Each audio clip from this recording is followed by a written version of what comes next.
Hello students, study hack with mac channel में आप सभी का स्वागत है। जैसे कि इससे प्रीवियस वीडियो में हमने एग्जाम्पल ऑफ एक्सरसाइज 5.1 का एग्जाम्पल नंबर 7 सोल्व किया था।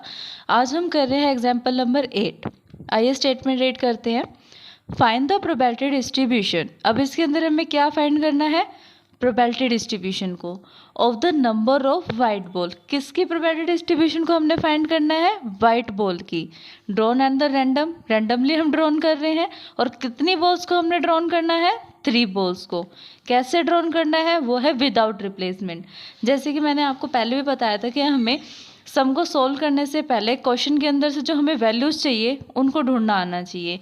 तो सबसे पहले हमें ये पता लग गया हमने फाइंड क्या करना है? प्रोबेबिलिटी डिस्ट्रीब्यूशन निकालनी है। किसकी? वाइट बॉल्स की। कितनी बार ड्रॉन करना है? 3 टाइम्स। एंड कैसे करना है? Without replacement. कहाँ से करना है? और ये हमने 4 वाइट एंड 6 रेड बॉल्स हैं एक बैग में, उसके अंदर से हमने ड्रॉन करना है। तो हमारे पास टोटल बॉल्स कितनी होगी? 10। Also find the mean and the variance. इसके साथ साथ हमने मीन और वेरियंस को भी फाइंड करना है। सॉल्यूशन क्या होगा इसका? Let x denotes the number of white balls. Let कर लिया मैंने कि मेरे पास एक्स क्या है? X number of white balls है कि जितनी भी हमने ड्रॉन की है उसमें हमें वाइट बॉल्स कितनी मिली है। Clearly x can take the values. तो एक्स की वैल्यूज़ अप टू कहाँ तक जा सकती है? हो सकता है हमें एक भी वाइट बॉल ना मिले, हो सकता है 1 मिले, हो सकता है 2 मिले या 3 मिले। 3 तक तो हमें मिल सकते हैं ना, क्योंकि 4 वाइट बॉल्स हैं और उसमें से हमने 3 ड्रॉन करनी है। 3 टाइम्स हमें ड्रॉन करना है, तो इसकी वैल्यू जाएगी 3 तक। तो पी एक्स इक्वल्स टू 0 पे वैल्यू क्या होगी? Probability of drawing no white ball. X 0 कब होगा? जब हमें एक भी वाइट बॉल नहीं मिलेगी। उसको सॉल्व करने के लिए क्या करना है? देखो, अगर एक भी वाइट बॉल नहीं मिली तो बॉल कहाँ से मिली? रेड बॉल में से। रेड बॉल कितनी है हमारे पास? 6। तो 6C3। 3 क्यों लिखा हमने? क्योंकि हमें 3 ड्रॉन्स करने हैं। और टोटल कितने हैं? 10C3। 10 कहाँ से आया? क्योंकि 4 हमारे पास वाइट और 6 हमारे पास रेड बॉल है। इसके बाद नॉर्मल कैलकुलेशन है, बस कॉम्बिनेशन का फॉर्मूला लगाना है और नॉर्मल कैलकुलेशन करनी है। कैलकुलेशन करने के बाद हमारे पास आंसर आ रहा है 1/6। अब पी एक्स जब हमारे पास 0 था तो हमारे पास वैल्यू हमने क्या फाइंड की है? 1/6। जब पी 1 है, मतलब पी एक्स इक्वल्स टू 1 है, तो probability of drawing 1 white ball. अब हमें एक वाइट बॉल मिल गई, एक तो वाइट बॉल मिली, लेकिन जो बाकी की 2 बॉल और निकालनी है हमने, वो कहाँ से निकालनी पड़ेगी? वो निकलेगी रेड बॉल में से। वाइट बॉल कितनी है? 4। 4 में से 1 बॉल हमने ड्रॉन कर ली वाइट, तो 4C1। और बची हुई बॉल हमने कहाँ से ड्रॉन करी? रेड बॉल में से। और रेड बॉल कितनी है हमारे पास? 6C2। 2 क्यों लिया? क्योंकि एक बॉल तो हमें वाइट में से मिल गई, बची हुई बॉल्स भी निकालनी पड़ेगी क्योंकि हमने ड्रॉन कितनी बॉल्स करनी है? 3। यहाँ पे भी बस नॉर्मल कॉम्बिनेशन का फॉर्मूला लगा हुआ है और इसके सोल्व करने के बाद हमारे पास वैल्यू आ रही है 1/2। नेक्स्ट है पी एक्स इक्वल्स टू 2। जब एक्स की वैल्यू 2 है means probability of drawing 2 white ball. अब हमें 2 वाइट्स बॉल मिलेंगी। वाइट बॉल 2 मिलेंगी, मतलब वाइट बॉल कितनी है? 4। उसके अंदर से 2 बॉल हमने निकाल ली, तो 4C2। और बची हुई एक बॉल 3 ड्रॉन करनी है, तो बची हुई एक बॉल हमें कहाँ मिलेगी? रेड बॉल में से। और रेड है 6, तो 6C1। ये जो भी केसेस हो गए मल्टीप्लाई में चलेंगे, क्योंकि जब तक हमारी कंडीशन सेटिस्फाई नहीं हो जाती, एक बारी में ड्रॉन नहीं हो जाती सारी बॉल्स, तब तक वो मल्टीप्लाई में रहेगी। और टोटल है हमारे पास 10C3।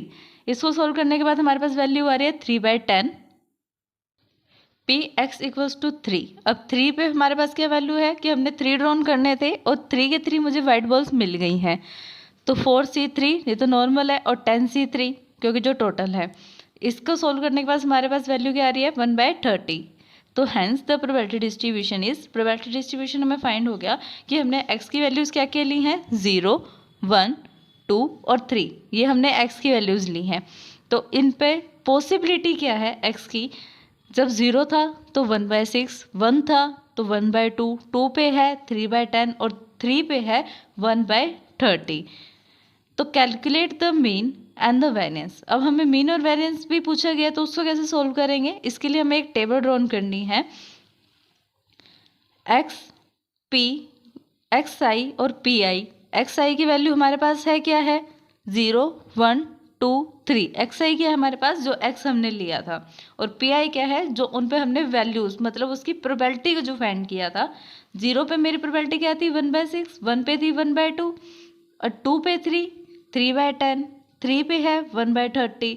जब भी हमें पता है पॉसिबिलिटी क्या होती है, हमेशा 1 होती है टोटल पॉसिबिलिटी जब भी हम इनका सम करेंगे। तो हमें मीन निकालने के लिए क्या करना पड़ेगा, sigma of P I X I करना पड़ेगा।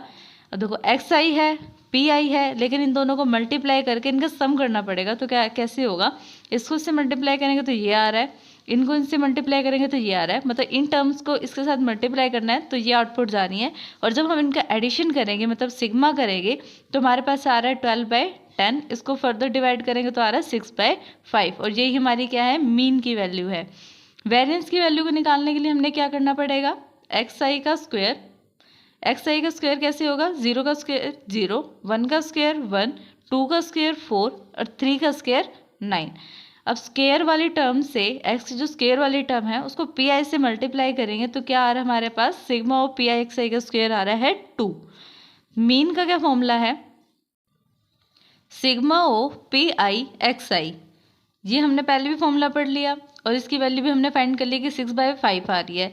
वेरिएंस को निकालने का ये हमारे पास दूसरा फॉर्मूला है। इसके अलावा क्या फॉर्मूला हम यूज़ कर सकते हैं कि स्टैंडर्ड डेविएशन निकाल के उसका अगर हम स्क्वायर कर देंगे तो वो भी वेरिएंस के इक्वल होगा। लेकिन इसमें स्टैंडर्ड डेविएशन पूछे नहीं गया तो हम उसको निकाल के फ़ायदा ही नहीं है कुछ।